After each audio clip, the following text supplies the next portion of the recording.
Well, Nicole, I was in the camp that I had no idea what grain was for a long part of my life, because where I grew up in the Carolinas, we had bent grass. Had a chance to spend some time with Jack Nicklaus, and he showed me exactly what grain is. He said, hey, you know what? The grass grows towards the setting sun in South Florida, which is west, southwest. And once I started looking for it and understanding what it was doing, I came to appreciate it a little bit. Now, you have to look for it, but you can see it if you look for it.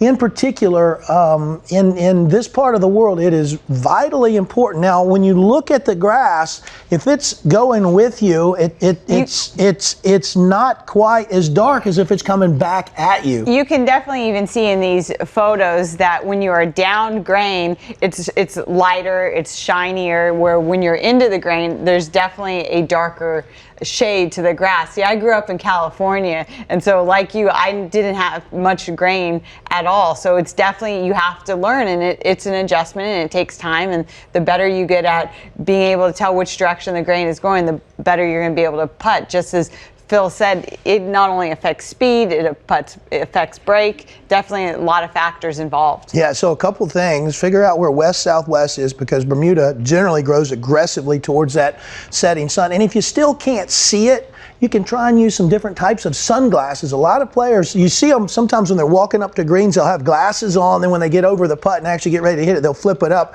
on top of their hat. And the other thing is you can look at the actual cup itself and see that it's worn out on one side, and that's the direction the grain's going. You definitely can. On tour, we say it looks a little beat up, the back of the hole, because that's the direction that the grain is going. But there is a huge, huge difference in the speed of the putt between down grain and into the grain. Okay, so let's show the viewers a way to sort of make that adjustment. Let me set you up. You've got an 8-footer here, and we're going to say this is against an aggressive grain.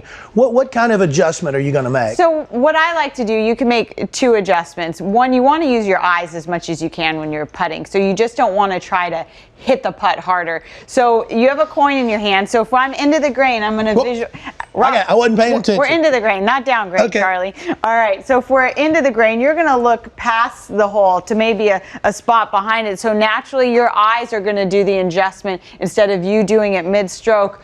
I got to hit this putt. So sort of harder. Ignore the hole and react to this target. So now I'm going to look past the hole at that coin, so then you can hit it a little firmer. I like the speed. All right. Little firm. So no, again, right, the same thing. If you're now down grain, you want to feel like you move the hole closer to you. So then you just let your eyes react instead of trying to make the adjustment. The other little trick I like, because when you're into the grain, you need to have technically a little more loft on your putter. So a quick, easy adjustment for the amateur golfer is, if I set up usually very neutral, straight up and down, if I set my hands just an ounce more back, that's going to add a little more loft, and I just make my normal stroke, and that's going to allow me to hit it a little firmer without doing a whole lot. And by adding just a little bit of loft to the face of that putter, you get the ball up and rolling quicker. If you de-loft it and putt into the grain, it starts bumping very quickly, gets offline, and oftentimes it doesn't get to the hole. Exactly. It's challenging for people that don't deal with it, but you'll see a lot of players make a lot of putts this week because they understand that grain is an issue.